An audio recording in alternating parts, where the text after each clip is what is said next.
السلام عليكم ورحمة الله وبركاته. إن الحمد لله نحمده ونستعينه ونستغفره ونستهديه ونعوذ بالله من شرور أنفسنا ومن سيئات أعمالنا من يهده الله فلا مضل له ومن يضلل فلا هادي له وأشهد أن لا إله إلا الله وحده لا شريك له وأشهد أن محمدا عبده ورسوله أما بعد يتكبراتشو أباتوچي ወንድሞቼ ይቺ ቅርቢቱ ዓለም አብዛኛው ሰዓታችንን ለዱንያ ሰተን እየተንቀሳቀስንባት ያለችው ዓለም ነገ እንደምትወገድና ወደ ቀብር እንደምንሄድ አላህ Subhanahu Wa Ta'ala ቁርአኑ ላይ ተናግሯል። ኩሉ ነፍሲን ዛኢቀቱል መውት ኩሉ ነፍሲን ዛኢቀቱል መውት ይላል አላህ Subhanahu Wa Ta'ala። ነፍስ የተባለች በሙሉ ሞትን ትቀምሳለች አይቀሬ ነው ይላል አላህ Subhanahu Wa Ta'ala።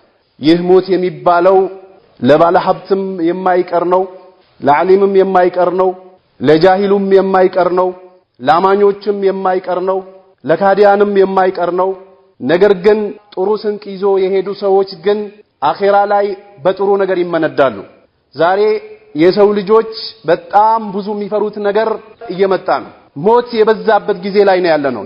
እንደምትሰሙት እንደምትመለከቱት በየዓለሙ የሰው ልጆች ስጋት ላይ ያሉበት ጊዜ ላይ ነው ያለነው። ይህ ቫይረስ የሚባል በሽታ መጥቶ የሰው ልጆች ውዬ ላላድር ይችላልው ብሎ ስጋት ውስጥ ያሉበት ሰዓት ላይ ነው ያለነው። በዚህ ሰዓት ምንድነው ለኛ የሚጠቅመን ምን ይሻለናል ከተባለ የዲና አመኑ ይላል አላህ Subhanahu Wa Ta'ala። እናንተ ያመናችሁ ሰዎች ወይ ኢተቁላህ አላህን Subhanahu Wa Ta'ala ፍሩት ይላል። ወላ ተሙቱና ኢላ ወአንቱም ሙስሊሙን ሞት የሚባለው ሙሲባ መጥቶ እንዳይደርስባችሁ ለአላህ እስትስላም ያደረጋችሁ ብትሆኑ እንጂ ይላል አላህ Subhanahu Wa Ta'ala። እጅግር የሰጣችሁ ቢሆን እንጂ እንዳያገኛችሁ አለ አላህ Subhanahu Wa Ta'ala። ለመሞትማ ነብዩ መለይሂ ሰላቱ ወሰላም ሙቷል። ኢነከ መይቱን ወኢነሁም መይቱን ኢነከ መይቱን ወኢነሁም መይቱን አላቸው ለነብዩ አለይሂ ሰላቱ ወሰላም። አንተም ትሞታለህ ያ ሙሐመድ አለይሂ ሰላቱ ወሰላም። ካንተ ጋርም ሲጨቃጨቁ ያሉ፣ ሲከራከሩ ያሉ፣ ስሜታቸውን ሲከተሉ ያሉ፣ አላህን አልታዘዝም አሻፈረኝ ያሉ አምባገነኖችም ይሞታሉ። ነገር ግን እናንተ ያመናችሁ ሰዎች ወይ ወላ ተሙቱና ኢላ ወአንቱም ሙስሊሙን ይላል አላህ። ለአላህ እጅግር የሰጣችሁ ቢሆን እንጂ ወደኔ እንዳትመጡ ይላል። በሌላም የቁርአን አንቀጽ ላይ ምን ይላል አላህ? ያ አዩሀለዚነ አመኑ ተቁላህ ወቁሉ ቀውለን ሰዲዳ። ያ አዩሀለዚነ አመኑ ኢተቁላህ እናንተ አማኞች አላህን ፍሩት፣ ወቁሉ ቀውለን ሰዲዳ ትክክለኛ የሆነ ንግግርም ተናገሩ ይላል አላህ Subhanahu Wa Ta'ala። እንዲሁም ደግሞ የቁርአን አንቀጽ ላይ አላህ ምን ይላል? الذين آمنوا እናንተ ያመናችሁ ሰዎች ወይ ቁ አንፉሰኩም ነፍሳችሁን ጠብቁ ይላል አላህ Subhanahu Wa Ta'ala። ከጀሃነም እሳት ነፃ አውጧት። አላህን እሺ በሉ፣ ነብዩን አለይሂ ሰላቱ ወሰላም ተከተሉ። ወደ እናንተ የመጣውን ቁርአን ቅሩት፣ እወቁት፣ ስሩበት። ወደ እናንተም የተላከውን ነብዩን አለይሂ ሰላቱ ወሰላም ምን ይዞ እንደመጡ ወደ እናንተ ተረዱ። ዛሬ ኮኛ ደብዳቤ ቢመጣልን ቢደርሰን ያ ደብዳቤ ውስጡ ላይ ምን እንዳለ ለማወቅ ተጨንቀን ያነበብን ነው። ወይንም ደግሞ ወመል ሐያቱ ዱንያ ኢላ መታዑል ጉሩር እቺ ቅርቢቷ ዓለም ማለት መሸንጋያ እንጂ ምንም አይደለችም የተባለችው ዱንያ ለማግኘት ሌት ተቀን እየለፋን ነው። ሐታ ከእናታችን ሆድ ውስጥ ሳንወጣ እኮ ቤተሰቦቻችን ለሚወለደው ልጅ ምን ያስፈልገዋል ተብሎ ዝግጅት እየተደረገልን ነው። ይህ አይደለም የሚፈልገው። ያ አዩሀለዚነ አመኑ ቁ አንፉሰኩም ነፍሳችሁን ጠብቁ፣ ወአህሊኩም ቤተሰቦቻችንም ጠብቁ ይላል አላህ Subhanahu Wa Ta'ala። ከምን ናራ ከጀሃነም ጠብቁ። ወቁዱሃ الناس والحجاره የጀሃነም እኮ መቀጣጣያዋ የሰው ልጅና ድንጋይ ነው፣ ታነዳለች። ዛምባገነኖች ባላህ የካዱ ሰዎች ጀሃነም ውስጥ ገብቶ ቆዳቸው ተቃጥሎ ባለቀ ቁጥር በደልናሁም ጁሉደን ገይረሃ ይላል አላህ። ሌላን ቆዳ እንተካላቸዋለን አለ አላህ። ለምን ከተባለ ደግሞ ሊያذوقوا العذاب አለ አላህ። ያቺን ቅጣት ሊቀምሱ አሻፈረኝ ሲሉ አምባገነን ሆኖ ማን ይንካኝ ማን ይበግረኝ ከጀርባቸው ቁርአንን ጥሎ ነብዩን አለይሂ ሰላቱ ወሰላም ሳያቁ ከአላህ Subhanahu Wa Ta'ala የተገናኙ ሰዎች ጀሃነም ክሽክሽ አርጋ ትበላቸዋለች። ተጠንቀቁ ያለ ነው አላህ Subhanahu Wa Ta'ala። ነብዩ አለይሂ ሰላቱ ወሰላም ሰሃቦችን ሲመክሯቸው ኡሲኩም ቢተቅዋላህ ይሉ ነበር። አላህን በመፍራት አዛችኋለሁ ይሉ ነበር ሰሃቦችን ነብዩ አለይሂ ሰላቱ ወሰለም። ተቅዋ ብሎ ማለት ኸውፉል ጀሊል አላህን አውቆ መፍራት፣ ወልአመሉ ቢተንዚል ወደኛ በመጣው በቁርአን መስራት፣ ወልቀናቱ ቢልቀሊል በትንሽ ደግሞ መብቃቃት። ዱንያ እኮ አይጠገብም፣ በታሪክ አይታወቅም። አኺራ መሄድ ይፈልጋለሁ፣ መሞት ይፈልጋለሁ፣ ዱንያ ሰለቸኝ፣ ልጅ በዛ፣ ሀብት በዛ፣ መኪና በዛ፣ አፍያ በዛ የሚባል ነጋሉ ጌታችን አላህ ነው ያሉ ثم استقاموا በዛም ስራቸው ላይ ደግሞ የጸኑ ሙሲባ ቢመጣ ልጅ ቢሞት አባት ቢሞት እናት ብትሞት የባጥል ጥሪዎች ቢበዙ የዱንያ ብልጭልጭነት ቢበዛ የአፍያ ጉድለት ቢገጥማቸው ከሀገር ቢባረሩ قالوا ربنا الله ثم استقاموا ጌታችን አላህ ነው ብሎ በእውነት ሊመለክ የሚገባው ጌታ የለም፣ ለተቀል ሊደፉለት የሚገባ ጌታ የለም፣ ሊሰገድለት ሊታረድለት ሊጠራ ድረስልኝ ሊባል የሚገባ ጌታ በሐቅ የሚመለክ ጌታ የለም ብሎ ካሉ በኋላ ደግሞ ثم استقاموا ከዛ ወርቀጥ ያሉ ምንም ሙሲባ ቢመጣ ከሀገር ቢሰደድ አገር ውስጥ ቢሆን ከቤተሰብ ጋር ቢሆን ከጓደኛ ቢሆን ለብቻው ቢሆን ሙሲባዎች ቢደራረቡ ثم استقاموا ቀጥ ያሉ ተተነዘሉ عليهم الملائكه የነዚህ ሰዎች ደግሞ የመጨረሻ ውጤታቸው ምን ይሆናል? ልክ ሞት አፋፍ በሆኑበት ሰዓት ላይ መላእክቶች ይመጣሉ። አላ ተኻፉ ስጋት ውስጥ እንዳትገቡ ይባላል። ያ በአላህ ያመነው ለተቀን ወደ መስጊድ ወደ ኸይር ስራ ወደ ዳዕዋ ኸይርን እንዲሻር ወደ ማድረግ ባጢልን ሀድም ወደ ማድረግ በሐቅ ስራ ላይ የጸናና ነብዩና አለይሂ ሰላቱ ወሰለም ለሚከተል ሰው استقامه ላለው ሰው መላእክቶች ከችላል። እዚህ አንተ ትጨናነቃለህ፣ ሰውየው ገርገራ ላይ ገብቷል፣ ወደ አይን ማፍጠጥ ደርሷል፣ እግር ከእግር ጋር ይተሻሻል፣ በዛታት መላእክቶች ከችላል። አላ ተኻፉ እንዳትሰጉ ወላ ተህዘኑ እንዲሁም ደግሞ ጥላችሁት በሚትሄዱት ጉዳይ ራሱ አላፍትና አላህ ወስዶላችኋል ምንም እንዳትሰጉ ይባላል። አልፎ ደርፎ ደግሞ ወአብሽሩ ቢልጀነቲ التي كنتم توعدون ይባላል። እንደው ቃል ኪዳን ሲገባላችሁ በነበረውም ጀነት ደግሞ አብሽሩ ይባላል። ዱንያንም እንደው استقامه ኑሯችሁ አላህን ስታመልኩ ነብዩና አለይሂ ሰላቱ ወሰለም ስትከተሉ ዘረኝነቱ ሳያሸንፍ ኩራቱ ሳያሸንፍ ሀብቱ ሳያሸንፍ ስልጣኑ ወንበሯ ሳታሸንፍ አምባገነነቱ ሳያሸንፍ ወጣትነቱ ሳያሸንፍ የበዛው ሙሲባ ደግሞ ሳይወስድ በዚህ በኩል ሙዚቃው አለ፣ ወደ ቤት ስትገባ አለ፣ ስትሄድ አለ። ይህንን ሁሉ አልፋችሁ ለዚህ ደረጃ ደርሳችኋል አይደለ? አብሽሩ፣ ወደፊት የሚገጥማችሁም ነገር ኸይር ነው። ቤተሰቦቻችሁም ላይ አላህ ሀላፍትና ይወስዳል። አልፎ ተርፎም ደግሞ ጀነት ተዘጋጅቶላችኋል ይባላል። ስለዚህ እንዲህ አይነት ውጤት ሰርቲፊኬት የሚሰጣቸው ሰዎች ዲንን አውቀው የሰሩ ናቸው። ዛሬ እኮ ፋቲሃ መቅራት የማይችሉ አባት እናቶቻችን አሉ። በየቦታው ቁጭ ብሎ ኑ ላስቀራችሁ ቅሩልኝ ልጆቼ፣ አባቶቼ ቅሩልኝ፣ አላህን ወቁ፣ ነብዩና አለይሂ ሰላቱ ወሰለም ወቁ፣ የሰላት አስተጋገድ ወቁ፣ መንሃጀ ሰለፍ ጠንቅቃችሁ ወቁ፣ ዲናችሁን አጥብቃችሁ ያዙ የሚሉ ኡስታዞች ሼኾች በየቦታው ቁጭ ብሎ እኮ ሰላት ውስጥ ምን እንደሚባል የማያውቁ አባት እናቶቻችን አሉ። ከጥቁር ጺም ወደ ነጭ እየተቀየረ ነው። ከልጅነት ወደ ሽምግልና እየደረስን ነው። የዱንያ ጉዳይ ምንም አይቀረንም እኮ እዚህ ቁጭ ብለን ስለ ቻይና እናወራለን፣ ስለ ጀርመን፣ ስለ ጃፓን፣ ስለ ፌስቡክ፣ ስለ ዋትስአፕ፣ ስለ መሬት፣ ስለ ኢንጂነሪንግ፣ ስለ ዶክትሬት የማናወራው የማናቀው ነገር የለም ስለ ዱንያ። ዛሂረ من الحياة الدنيا وهم عن الآخرة هم الغافلون አላቸው አላህ። እነዛ ካዲያን እኮ ስለ ዱንያ ላይላውን ይረዷታል፣ ነገር ግን ከአኺራ ቀልባቸው መይቶች ናቸው አላህ። አያቁም፣ አላህን አይፈሩትም፣ አይጠነቀቁም። ሙእሚኖቹማ ሌት ተቀን ያ ረብ ይላሉ፣ ሌት ተቀን ማታ ቀን ይለፋሉ። የነቢያቶች ነበሩ አለ በኸይር ስራ ሽቅድድም ያደርጋሉ። በቃኝ ጠገብኩኝ አይሉ። የሙእሚን ፍላጎቱ ደግሞ አይገደብም፣ መጨረሻው ጀነት እስከሚሆን ድረስ አይበቃውም፣ አይጠግብም። እነዛ ካፊሮች እቺ ዓለሚቷን ያውቋታል አሉ፣ ውስጡንም ደግሞ ጥልቁን አያውቁትም፣ ተዘግቶባቸዋል አሉ። ዛሂሩን ነው የሚያውቁት።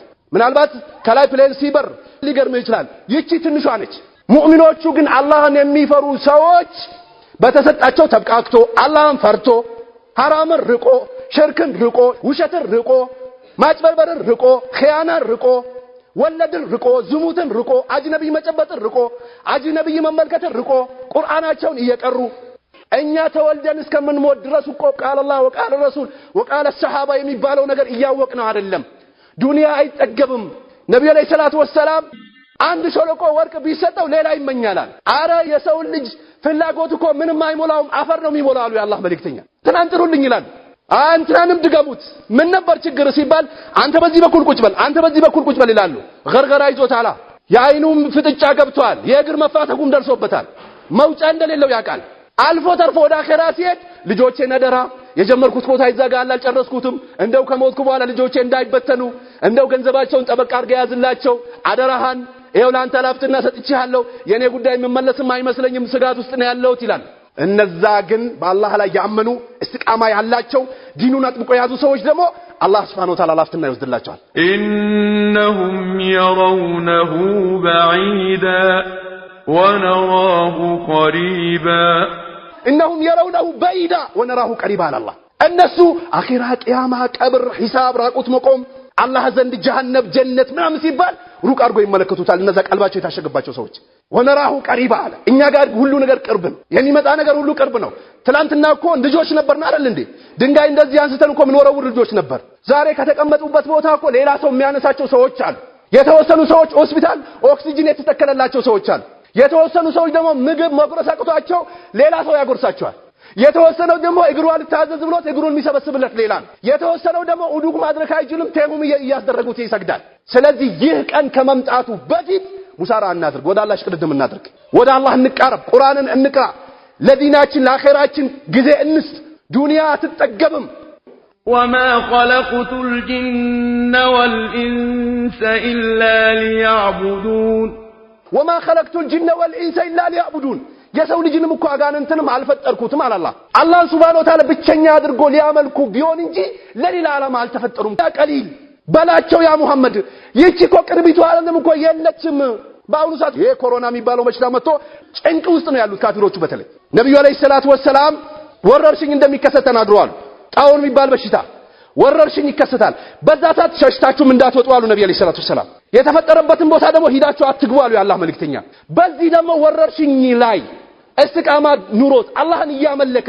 ይህ ወረርሽኝ ደግሞ ይዞት ወደ አኺራ የሄደ ሰው ሸሂድ ነው አሉ የአላህ መልእክተኛ ሙእሚኖቹ ለምንም አይጨነቁም በቃ ምንም አይፈሩ የተዘጋጀ ሰው ለምንም አይፈራ ሌሎቹማ ጭንቅ ላይ ናቸው በቃ ይከለል ይረበሽ ይወገር ይገረስ ምናምን በቃ ረብሻ ነው ጭንቀት ውስጥ ነው ያሉት ወደ ዱንያቸው ማሄድ ኮሮናን ፈሩት ወደ መስጊድ ለመምጣት ደግሞ መስጊድን አያውቁ ቃል አላህ ወቃል ረሱል ብሎ ደግሞ ውስጣቸውን እንዳያረጋጉ አያውቁት የሚያውቁት ዱንያን ነው አልፎ ተርፎ እኮ ሌላ ዓለም ስትሄዱ ትልጣኔን ሲፈልጉ ሰለቻቸው ይሄ እንግሊዝኛ ማውራቱን ሰለቻቸው በቃ እንደገና ደግሞ ጓደኛ ምናምን ሰለቻቸው አረንዶም ሴትና ወንድም አያስፈልግም ወንድ ለወንድ ያም ሰለቻቸው እንደገና የተረገሙበትን ሰሩ ይሄ መኪናውም ሰለቻቸው የመጨረሻ ደግሞ ስልጣኔ ብሎ ደግሞ ከፎቅ ላይ ዱብ ብሎ ይሞታሉ በቃ ጭንቀት ነው ይሄ ተፈላሰፉና ሸይጣን ያስጨንቀዋል ሁሉ ነገር እሳት ይመስለዋል ፎቁ ላይ ወጥቶ ዱብ ብሎ ይሞታል ይህ ነው አን ዚክሪ فإن له معيشة ደንካለ ከቁርአን ከሐዲስ ዞር ያለ ሰው ጭንቅ የሆነ ኑሮና ኑሮዋል እናጣብበታለን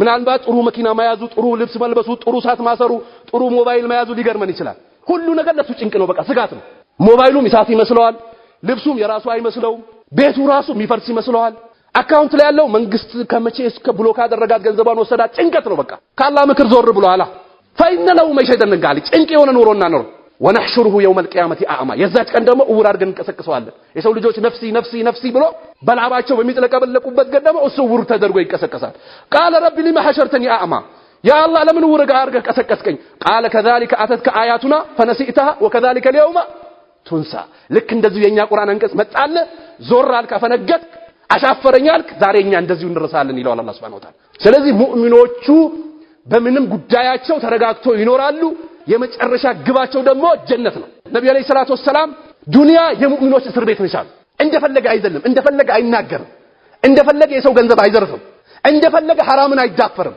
እንደፈለገ እግሩን አያራምዳትም እንደፈለገ አያይም ገደብ አለበት አላህን ይፈራል እነዛማ መጠጣት ካለባቸው ይጠጣሉ በጥፊ ማለት ካለባቸው ይላሉ የሰው ለፍስ ምንም አይደለም ለሱ ሙእሚኖቹ አንድ ወንጀል ሲሰሩ ልክ ተራራ ነው ተሸክሙ ይመስላቸዋል ያ አምባገነኑ ሙጅሪሙ ደግሞ የሰው ልጅ ገድልና ልክ ዝም እዚህ ላይ አርፎበት እንደዚህ እንደሚያደርገው ራሱ አይከብደውም በቃ እያየና አይደል ባውሉ ሰዓት የሰው ነፍስ ከእንስሳዎች የበታች ያለን ነገር ማጥፋት አያህል ተደርጎ እየታየ አይደለም ቀልብ ወይ እኛ ጎሳና ነጎዳ አድርገን ፈጠርናችሁ ይህ ደግሞ ዓላማው መተዋወቂያ ነው መግባቢያ ነው በቃ ለማንም በማንም የበላይነት የለው ኢነ አክረመኩም ኢንደላሂ አትቃኩም ከናንተ ደግሞ ትልቅ ሰው ብሎ ማለት አላህን የሚፈራ ተቋ ያለው ሰው ነው አላህ ዛሬው በዘረኝነት እየተገዳደሉ ነው በየቦታው ንብረታቸውን እየዘረፏቸው ነው ደማቸው ከልብ እየሆነ ነው ሰው ሞተ ተብሎ የሚወራው በቀልድ ሆኗል ስለዚህ ይህንን ጅህልና ይህንን ነገር ሁሉ አምልጠን አኺራችን ሊያምርልን የሚችለው الرجوع الى الكتاب والسنه ወደ ቁርአን ወደ ሐዲስ እንመለስ